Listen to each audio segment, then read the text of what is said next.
Сайн байцгаана уу хүүхдүүдээ? Өнөөдрийн хичээлийн сэдэв тодорхойлох. Намайг тодхон гэдэг. Харин намайг содхон гэдэг. Өнөөдрийн хичээлээр бүгдээрээ тодхон содхонтой аялалд гарцгаая. Энэ ямар гариг вэ хүүхдүүдээ? Зургийг сайтар ажиглаарай. Бидний мэдэх ямар нэгэн гариг мөн болов уу? Цэнхэр өнгөтэй энэ гаригийг дэлхий гэж нэрлэдэг. Бүгдээрээ дэлхий гариг руу аялцгаая. За дасгал нэг сансарт байгаа дүрсүүдийн хэлбэрийг тодорхойлж хэлэх юм. Бүгдээрээ эхлээд сансрын окторгуйд хэдэн шар од байгааг тоолъё. 1 2 3 4 5 6 7 8 9 10 11 12 13 14 15 16 17 18 19 20 21 22 23 Хүүе хүүхдүүдээ ямар олон од байсан бэ? Бүгдээрээ нийлээд 23 ширхэг од байсан байна. За одоо бүгдээрээ нийт хэдэн дүрс байгааг тоолж хэлье.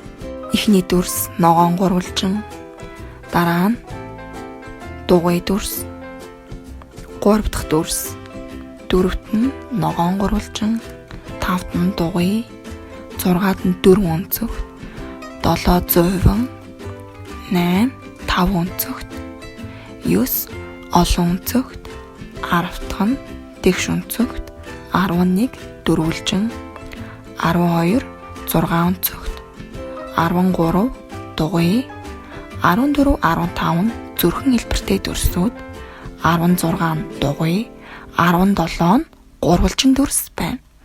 Нийтдээ 17 ширхэг дүрс байна. Дасгал 3. Ногоон гурвалжны доод талын дүрсийг хэрэгсэл. Тэгэхээр бүгдээрээ эхлээд ногоон гурвалжнаа олъё. Зүйтэй ногоон гурвалжин маань энэ байна. Тэгвэл тэрний доод талд ямар дүрс байна хүүхдүүдээ? Зургаа сайтар хараарай. Багш нь ногоон гурвалжны доотлын дүрслийг хэрэгсэллээ. 4. Сансрын хөлөг дотор хэн байна вэ? Содхон. 5 дугаар дасгал. Хамгийн доотлын дугуйд нэмэх тэмдэг 50. Бүгдээрээ зургаа сайтар ажиглаад хамгийн доор ямар дүрс байгааг нэрлээрэй. Хамгийн доор дугуй дүрс болон гурвалжин дүрсүүд байна. За багш нь дугуй дүрс дотор нэмэх тэмдгийг тавилаа. Дасгал 6. Хамгийн том болон хамгийн жижиг дүрсүүдийг дугуйлаарай. Бүгдээрээ зургаа сайтар ажиглаад аль дүрс хамгийн том бэ, аль дүрс хамгийн жижиг болохыг олъё. За багш нь хамгийн том дүрсийг дугуйллаа. Тэгвэл хамгийн жижиг дүрс нь аль байна вэ хүүхдүүдээ? Зүйтэй. Жижиг зүрхэн хэлбэртэй дүрс хамгийн жижиг дүрс байна. Дасгал 7. Зүүн доод буланд байгаа дүрсийн доогуур зур.